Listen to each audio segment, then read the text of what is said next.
If the only reason you're betting on horse racing is for momentary entertainment, that's kind of like finding an old man, dragging him into your basement, tying him up, pulling his pants down, and then putting a cactus right up his butthole because you find it funny. Sure, it might amuse you, but it's still pretty messed up, and there are better and more acceptable ways to get a laugh.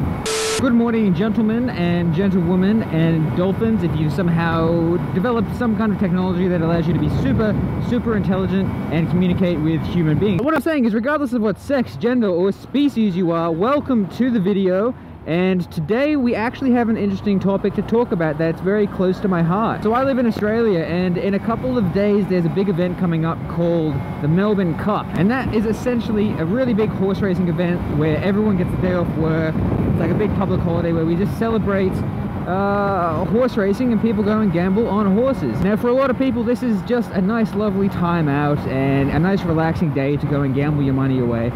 But once you actually get to know the dark underbelly of the industry, it becomes a little bit different from that. So today, I'm going to tell you why I hate the Melbourne Cup, and horse racing in general, I suppose. The first reason is because the horses that are too slow get shot in the head and killed because they can't make their owners any money. I'll catch you later. Have a good one. Have a beautiful day. So now you're probably thinking, man, those horses that make the cut are really lucky. At least they didn't get shot in the head. Well, I mean, yes and no. They didn't get shot in the head at the beginning of the process. But if these horses fall and hurt themselves, they're also shot in the head and killed. I absolutely agree. I totally hate Melbourne Cup. Fuck the cup, yo. That's exactly right. But even if they don't fall over and hurt themselves, they're gonna get too old to race and end up getting shot in the head as well. There was recently, just like within the last 1 to 2 weeks, undercover investigation release that tracked the top winning racehorses in Australia, and even though they won a whole lot of money, they still ended up at the knackery and got shot in the head. So really at the end of the day, oh, hello friends, hi buddies, hi pals!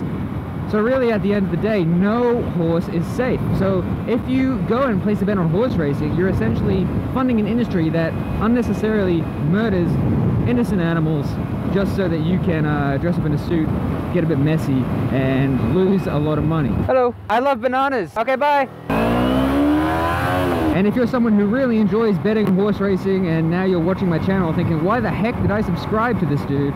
I'm sorry to disappoint you, but you know, animals matter to me, so that's something that I'm not going to budge on. Hello. Do you want to play Never Have I Ever? Never have I ever kissed a dog while he's pooping. Oh, I would have to be really drunk. Oh. Sung in the shower. I rap. I'm a really good rapper. I'll give you a rap right now. Ready? Yo, he's sitting in a car. He's gonna go far. One day soon, he's gonna play guitar. And he's on his way to the house. But he is not a mouse. His name is... Oh, gotta go, see ya! We often say, like, you know, we're not cavemen anymore. Violence isn't the way to solve issues. And then we have a public holiday where just because we find it fun, we go and make a bunch of horses run until their lungs and their noses bleed, and whip them and torture them. And then when they can't run anymore, we shoot them in the head. Just for a day of entertainment. Just for a day of fun.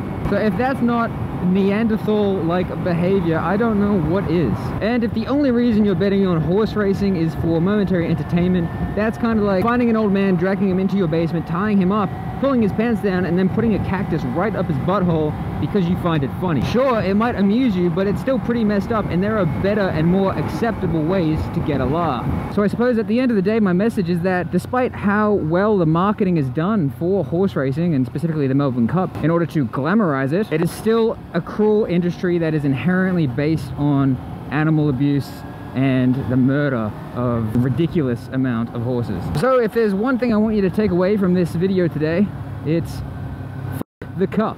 So, how's that leg doing? Great, never better. Why don't you try putting some weight on it? Yes, oh, that's good. That feels good, very strong. Sorry, Thunder, I gotta put you down. How's your leg, huh? How's your leg? You ready to race, huh?